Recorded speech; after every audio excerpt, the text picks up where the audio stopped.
VADA, ne, ta organizacija, ki se ukvarja z dopinškimi primeri, ne rečem, da je podkupljena, meni deluje, kakor da je, ker je grozno mile kazni. Jaz mu bi dal doživljenjsko. Mislim, da tudi menjava krvi se mi zdi, da je najbolj tak nevaren doping, pa tega se tudi ne poslužujejo, po moje več.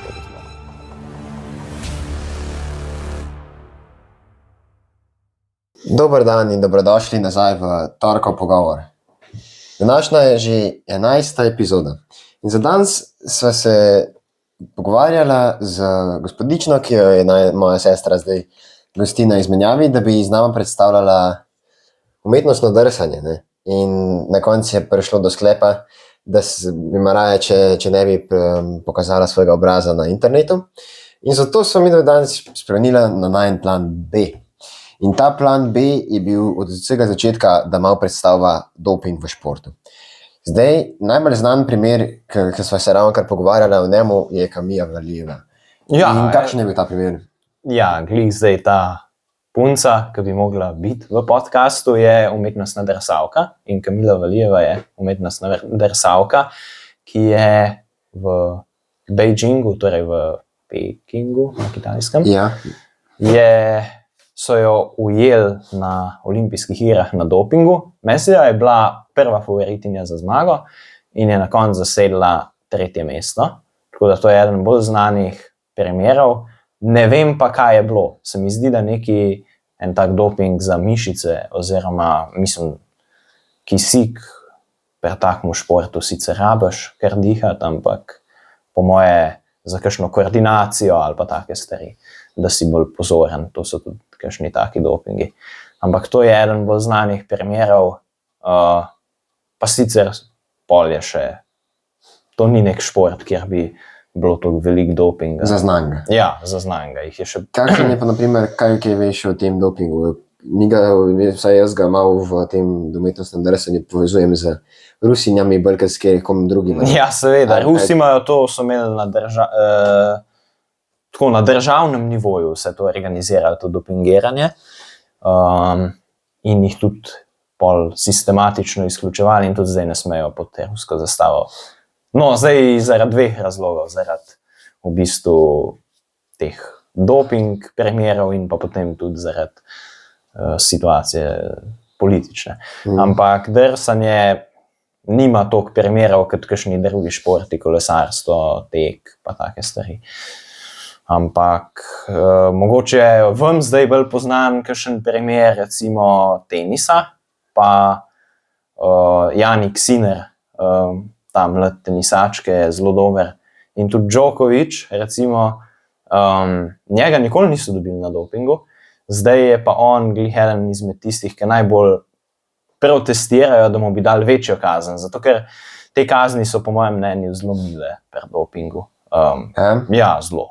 Ker recimo Sinner je zdaj so ga dobili v bistvu neko kremo, si je izmislil izgovor, ker seveda je bil na dopingu. Ne? To so vedno izgovori v dopingu. Ko te najdejo na neki substanci, to je vedno izgovor. Da ti tega nisi vedel, da ti trener ni nečesa povedal, da ti maser to po nesreč dal, to je vedno izgovor. Mislim, da ni sploh primera, ki bi to bilo po nesreč. Jaz ne verjeti takim stvarem, to je samo... Ampak to ne bi bilo po nesreč od samega tekmovalca ali od trenerjev? Ker se mi zdi, da včasih mogoče tekmovalc ne ve. Tekmovalc včasih ne ve, ne? Ampak nikoli pa ni to po nesreč, da vsi ne bi vedeli. Ne? Ker ti imaš v bistvu fizioterapeute, ki naj mu bi neko kremo dal v rano, ki je bila glih tam, in potem je prišlo toliko te substance v kri ali v tkivo, da so mu pol to dobili v krvi, kar je popolna laž. In tudi drugič mogel bi pa fizioterapeut vedeti, kaj jemlje. In kazen za to se mi zdi, da je bila 2 meseca. 2 meseca? Ja, kar je, mislim, nič, ne. In mislim, da so tukaj VADA, ne, ta organizacija, ki se ukvarja z dopinškimi primeri, je Ma ne rečem, da je podkupljena, meni deluje, kot da je, ker je grozno mile kazni. Jaz mu bi dal doživljenjsko. Ne, mislim, šalo na stran. Mogo bi dobiti precej večjo kot 2 meseca, ker v bistvu so mu tudi tako dali, da vmes tudi Grand Slama ni, ne? In v bistvu ne spustiš nič javnosti pomembnega. In še vedno šport poganja denar, kot vse stvari, in zaradi tega, zaradi teh denarnih pritiskov se take stvari precej hitro pod preprogo pomedejo v vseh športih. Bolj kaj gledan šport, bi jaz rekel, bolj je to zakrit pa več kaj denarja. Recimo v fuzbalu Paul Pogba je bil ujet na dopingu, ampak nikoli pa ne bodo dobili nekih največjih, sigurno ne. Ker so preveč pomembni za njih. Preveč pomembni in tudi pri teku je letos največ primerov dopinga sploh, ampak vedno je bil doping in vedno bo in dobili bodo vedno tiste, ki so manj pomembni. Tiste ta bolj pomembne bo vedno ščitile večje neki sponzorji, agencije, ki bodo plačevale denar za to, da jih ne bodo dobili. Oziroma imajo mogoče tudi boljši doping. Glede dopinga, doping se deli na potrebe, ki jih ti rabiš kot športnik. Recimo, ti rabiš več kisika, ti rabiš več mišične mase. Če rabiš več mišične mase, vzameš anabolike, ki ti povečajo mišično maso v kratkem času. In to je zelo učinkovit, ne, mislim, vsej. Enak je za te doping, za vzdržljivostne športnike, ker so pa jih je več. Tudi jaz se bolj spoznam na ta doping, recimo za blaženje bolečin, analgetiki recimo različni so prepovedani, pa mislim, da tudi menjava krvi se mi zdi, da je najbolj tak nevaren doping, pa tega se tudi ne poslužujejo, po moje več tako zelo. Ampak glede tega, če se kdo sprašuje, zakaj sploh doping je doping, ne? Zakaj ni doping, ne vem, nekaj drugega, nekaj je doping, nekaj pa ni. Doping je v bistvu nekaj, kar ti je po mnenju zdravnikov v bistvu škodljivo za tvoje zdravje in ponavadi so take snovi kemične, oziroma so vedno, ali pa so to procesi, ki so nenormalni in recimo to je ta transfuzija krvi, ne? Da si v bistvu ti kri shraniš in v vzdržljivostnih športih si jo daš nazaj not, ko je tvoja kri že izmatrana, oziroma pač ko bi to drugače rekel, ne? Ja, ko jo rabiš. Ko jo rabiš, pač. To ti pa zdravniki povejo kdaj. Kdaj, odvisno na tvojo koncentracijo krvnih telesc in take stvari. In tudi špinača ima recimo zdaj ne vem imena točno. Zakaj imaš špinača točno promovirana kot Popeye, ne? Ja, ker v resnici, špinača deluje kot analgetik in poveča mišično maso. Torej, v bistvu, če boš ti veliko špinače pojedel, boš bil močnejši.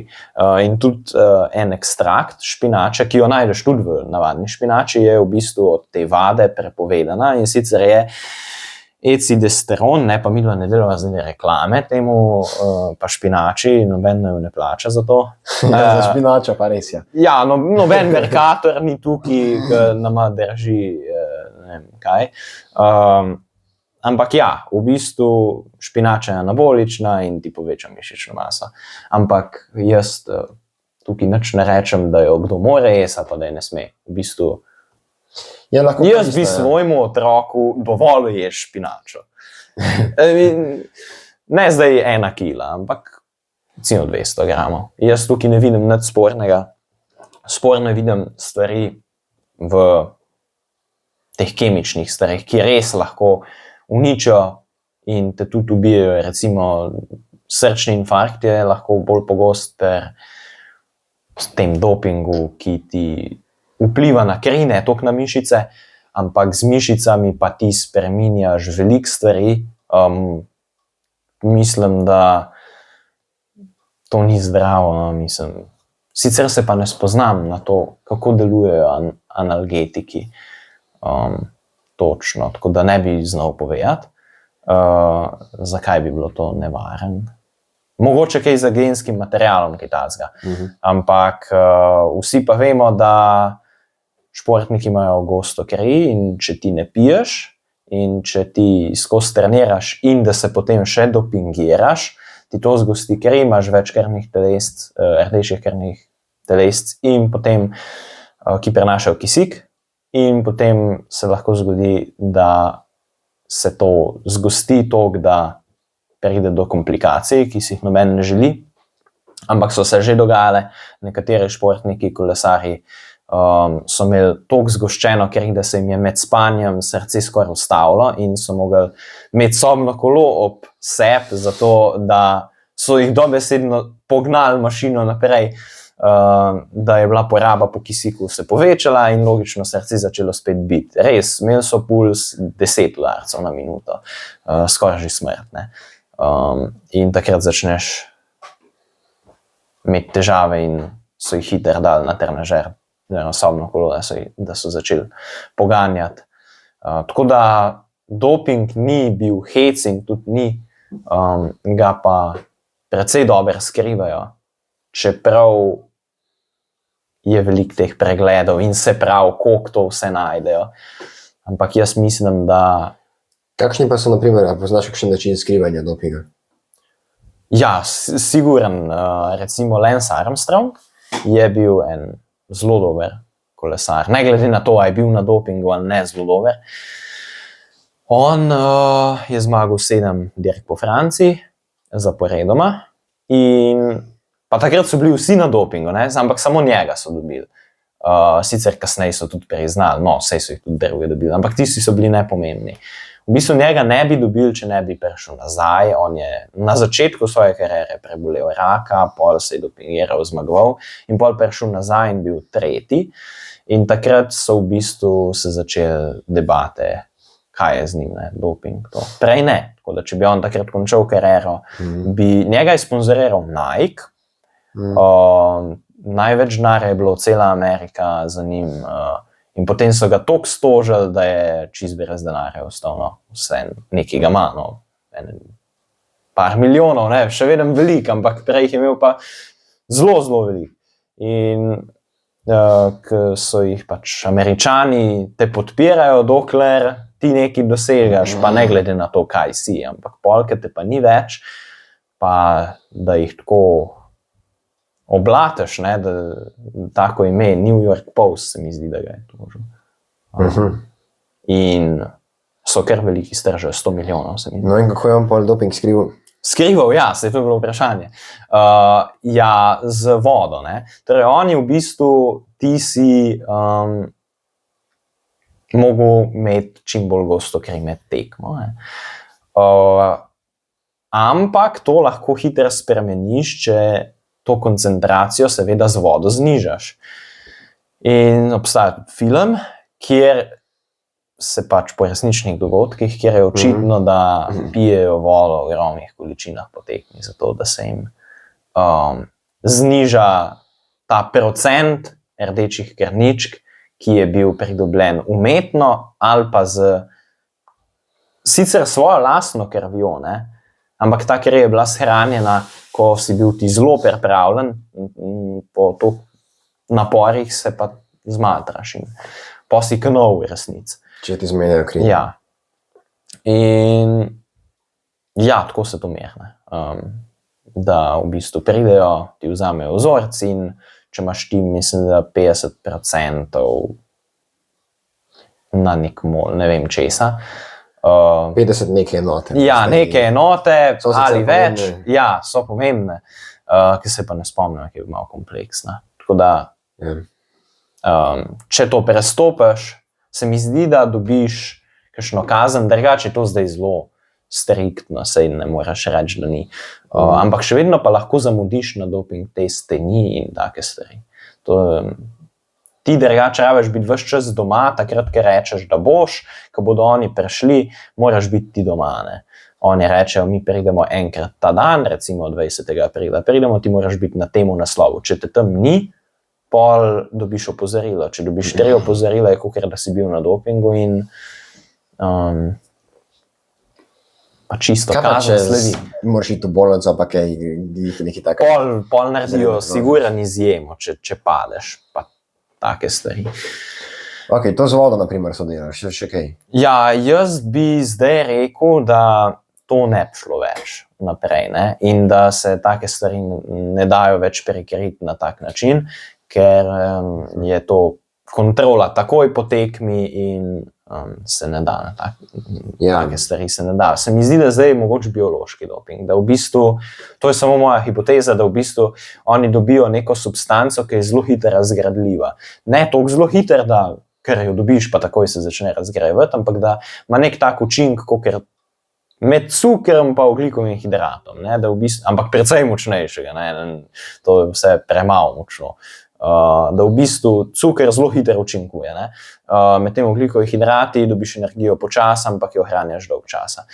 To pa bi bila seveda veliko večje, pa ne energija, ampak neka sposobnost tebe, da ti pretvarjaš stvari v energijo. To se na tak način bolj dela. Ne, da boš ti pojedel zelo kalorična stvar, to ni doping. Nekaj, ki bo v tvoj metabolizem spremenil, da boš ti bil boljši, oziroma da se bo to bolj absorbiral.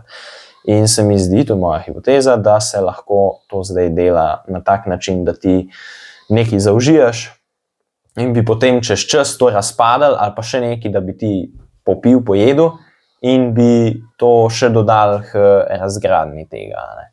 Tako da to bi lahko bil, mislim zdaj, če sem komu dal idejo, kako se dopingira, dober, če pa je to že, pa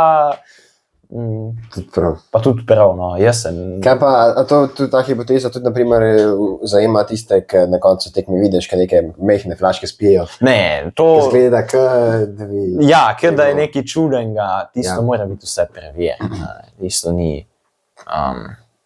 Ne veš, kakšen biološki doping bi si dal, ne, da bi nekaj razgradil, dobil pa ne razgradil. To je tako zelo odprta tema, se lahko zelo dolgo pogovarjaš o tem, ampak moraš tudi nekaj več vedeti.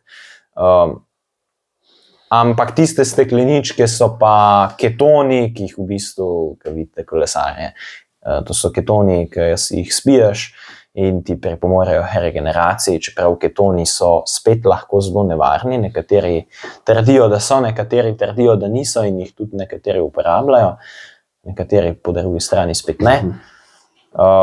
Takih stvari je veliko, jaz pravim, da najboljše je, da ti ješ zdravo in hrano, ne. Takrat, ko si pa zmatran, pa ker res rabiš, je pa najbolj, da posežeš po kakšnih preverjenih napitkih, gelih, frutabelah, karkoli že. Nikoli pa se ne igrati z dopingom, ker to ni dober, razen, pa tudi, če si amater, sploh amaterji so res amaterji amaterji v dveh smislih. Amater tudi, ko se to loti, je to bolj tako amatersko, ne, pa tudi amater kot amater. Sploh ne vem, zakaj bi to delal, ampak je zelo pogosto v amaterskem športu, tudi v kolesarstvu, dopingiranje, česar ne razumem, ker nisi, si dober, ampak nisi dober hkrati. Nič noben te ne gleda, na unih vaških tekmah si, ne vem, zakaj bi se mogel dopingirati, sej tudi tako ne vem, zakaj se nekateri dopingirajo, profesionalci, ampak tam te pelje denar, tam, če nisi dopingiran, ne boš nič.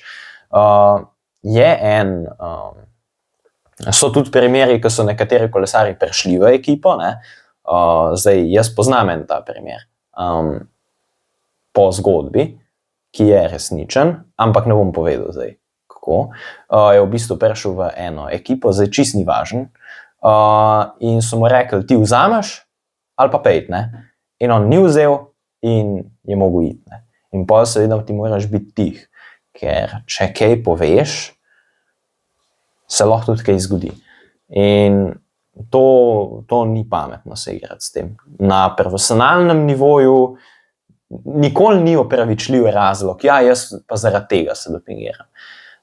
Ampak sploh pa ne na amaterskem. Ti si amater zato, da delaš v končni fazi nekaj zase, medtem ko profesionalci, da se s tem preživljaš, kar mogoče v mil stvari, ampak še vedno je pa to nepošteno.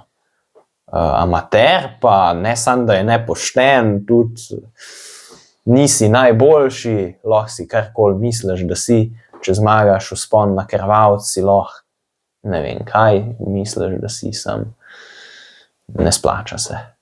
Da, ja, to je glede take steplati o dopingu to, ampak... In kateri športi, na primer, je najbolj pogosto, da je doping? Zdaj smo samo o kolesarstvu govorila, ki ga najbolj poznaš. Kaj pa tako, na primer, kakšna statistika? A je kolesarstvo najbolj pogost šport za doping, ali je nogomet najbolj pogost šport za doping? Ja, zdaj, statistika v bistvu leta 2018, ne? Kolesarstvo je najbolj pogost doping, kar se tiče vzdržljivostnih športov. Ampak najbolj pogost glede na procente je pa bodybuilding. Ja. Ampak to so čisto drugačni dopingi.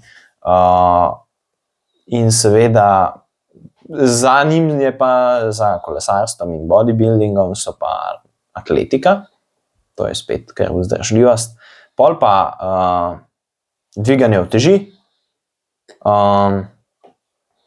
pa takim, mislim, eksplozivni športi so zelo na nivoju dopingiranja, zato ker zdaj ne vem, koliko je kontrole, mogoče ti veš, ker zdaj ti si bil bokser, ne, in zdaj ti si treniral boks in sej ti rabiš biti na nekem nivoju, da te zdaj testirajo, kdaj te testirajo. Ne, mi smo imeli, pri nogometu smo mogli narediti eno izobraževanje za doping, da proti dopinška smo prav v prvadi delali, smo mogli imeti potrdila, da smo tisto naredili, ni bilo pa to, da bi nas zdaj testirali kri pa take stvari.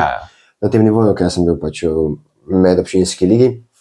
Za profesionalen bodybuilding pa vem, da vsaj zelo, zelo dolg časa, verjetno še zmer, ne, sigurno še zmer, v tej odprti kategoriji, ker je teža ni važna, je pa važen, večinoma se gradijo samo na mišični masi in nobenih testiranj za doping.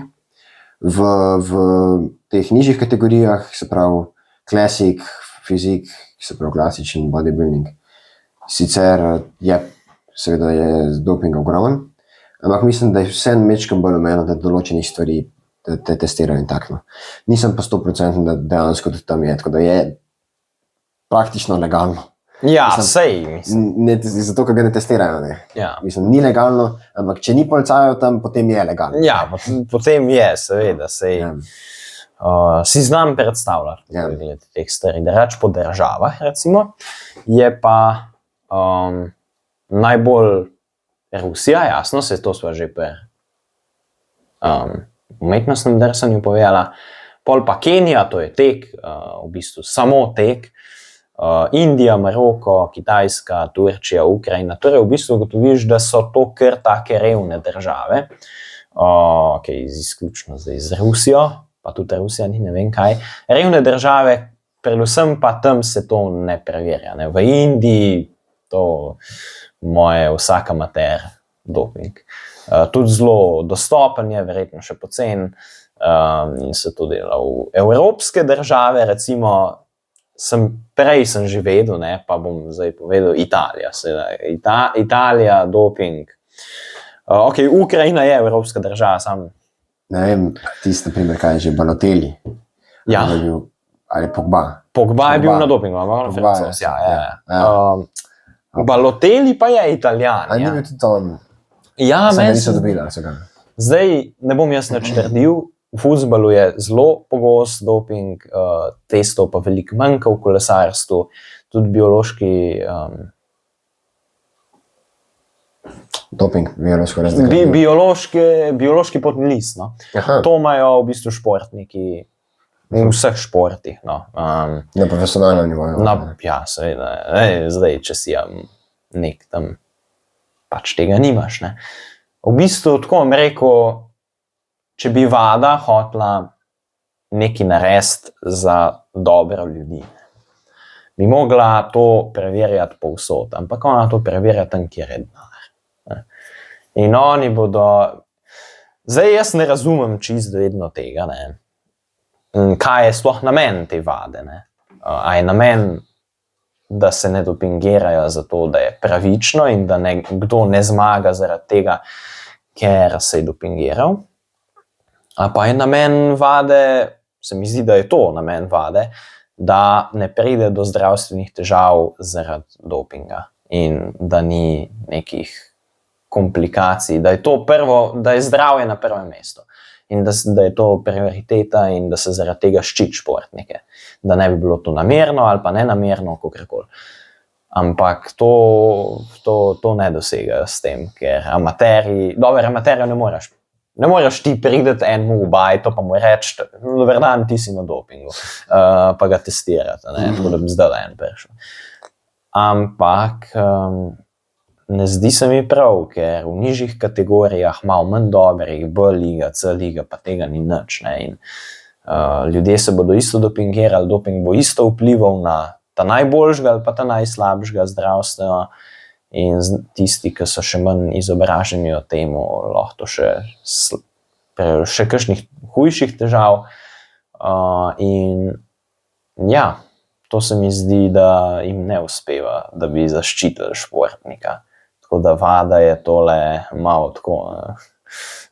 Mislim, sej prav, da je taka organizacija, sam ni meni čist jasen, zakaj to pol delajo. Če je to njihov namen. Če je pa njihov namen, da pravično zmaga najboljši na svetu, pa pol pa najbolj, da pač sam te najboljše testiraš in ostali pač so, ker so. Ker v bistvu v kolesarstvu si ti testiran na turu takoj, ker ti priješ v cilj, če ti zmagaš etapo, ali pa če si vodilni v skupnem seštevku. Ja, kaj pa ki 100, 150, to pa po možnosti kdaj, ne. A pol se vam gre res za zaščito športnika, ali zato, da se v bistvu dela nek kao, zato, da je pravično. Sej je dobro, da je šport pravičen, jaz nimam nič proti temu, ampak ne mi pa pol govoriti, da delaš ti nekaj za zdravje ljudi, ker ne delaš. Roko na srce ne delaš. Vsaj jaz si tako predstavljam. Sej so tudi tiskaj 150 je na doping testu. Sam še vem, ne. Tiskaj pa 500 ti ni pa po mojem manj nikoli. Pač 500 ti ne na dirki, ampak tako. Ja, na lestvici. Na lestvici vsi, recimo. No, sej tudi je, ampak če gremo še malo bolj dol, pol pa že prijo. Do kakšnih, ki pa niso. Testirani sploh. Ja, sploh testirani. Pa se še vedno lahko dopingirajo in pa še vedno imajo lahko posledice zaradi tega. Pa se to ne dela, ne. Fajn je, da je testiranje, nimam nič proti temu, sam lahko ga se bi bolj razporedili, ne samo te najboljše. Ker zdravje tega ni nič manj pomemben, kot zdravje onega, ki je 170. Ali pa tudi od mene, pa čeprav, sam Kad sem že rekel, tega ne moreš pol takole iti. Pa tudi strošek je, ne, za njih. Vsak test, ne. Vsak test je strošek, zato bodo Kdo pa plača te stroške? Ja, ne vem, davkoplačevalci, verjetno. Ja, skoraj siguren. Mislim, kdo pa drug, vesoljci ne. Zastonj pa tudi noben tega ne dela. In se mi ne zdi čist pravično, da to tako je. Ampak vsak ima o tem svoje mnenje. Lahko poveste v komentarje, kar si mislite o tem, kar sem povedal, ker to je samo teorija, to jaz nisem nič zdaj. Ampak po moje je to v praksi. Lahko pa kdo kaj pove, če je že kdaj bil na testu, kako to zgleda. Bi bilo zanimivo zvedeti informacije, ker jaz ne poznam tega. Koliko mladi pridejo pa ljudje na doping? Veš, da prideš v nek bolj profesionalen šport? Ja, odvisno, kaj je ta šport, ne.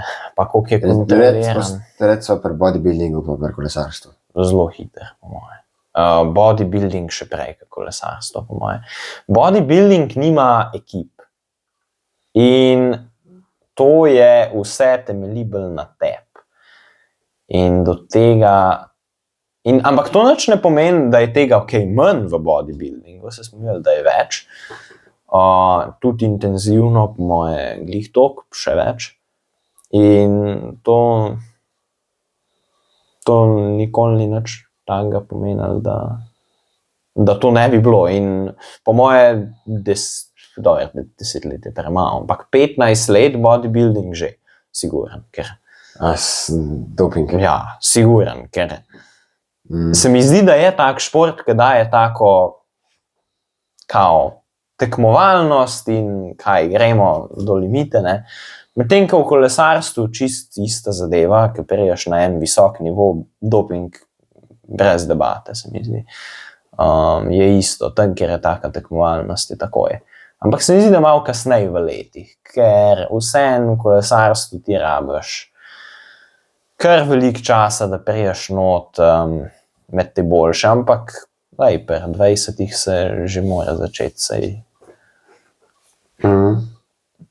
Pri bodybuildingu pa siguren 15, pa so tudi kakšni primeri prej, ampak recimo tlele, ta je zanimiva statistika, v bistvu te kršitve, dopinški prekrški na v bistvu neke merila, recimo, a je to endurance, a je to nekaj kratkega, ne. Največ primerov je v dolgih stvareh, torej neke dolge tekme, long distance, pol sledijo neki šprinti, pol sledijo neki športi na igriščih, kad je recimo futsbal, tenis, kad so že omenila, hokej mogoče, hokej tudi tak šport, ker Rusi, vsi na dopingu, siguren. Pa middle distance, sicer jaz s tem ne vem, kaj so hoteli povedati, srednje distance, kaj je za njih srednja distanca, to je res subjektivno, zame je srednja, mislim, to je res tako. Athlete support, ne vem, kaj to pomeni. Absolutno nič. In pa mixed tudi ne. Mixed je pač razno. Mixed je razno, ok. Razne stvari. Athlete support, to pa meni ni jasen. Tle pa mislim, vidim, da v Keniji, long distance vse, ne. Pa middle distance neki zraven, ker v bistvu tam delajo samo to. Indija bi pričakoval, da jih je največ na igriščih. In jih tudi je. Ali pa ne, no. Šprinti pa igrišče, ne? Ja, šprint, sem zanimiv, no, Indijci niso neki šprinterji, tudi po konstituciji telesa so Indijci. Mišljeni tudi 200, 400, 800. Ja, ampak tako to je, ne. Mislim, da sva kar veliko povedala tako o športih, nekih hipotez sva dala, oziroma sem jih dal. Ene so zanimive, lahko jih komentirate, bi bil vesel. Tako da ja. Če vam je bila ta epizoda všeč, jo lahko lajkate, ne? Pa se naročite na kanal, da vidite še kakšne nove posnetke, da me tudi dajete motivacijo. Naslednji teden bomo imela mogoče gosta, pa enkrat v naslednjih 2 tednih se bomo dogovorili in pride razlagati. V bistvu malo pogled. O mnogo športih. Mnogo športih. Šah in šport. Ja. Celotna področje. Ja, to da en tak jaz spet. Naslednji teden bo vas spet presenetila z novo zanimivo epizodo. Da se vidimo takrat. Ja. Adijo. Naslednje.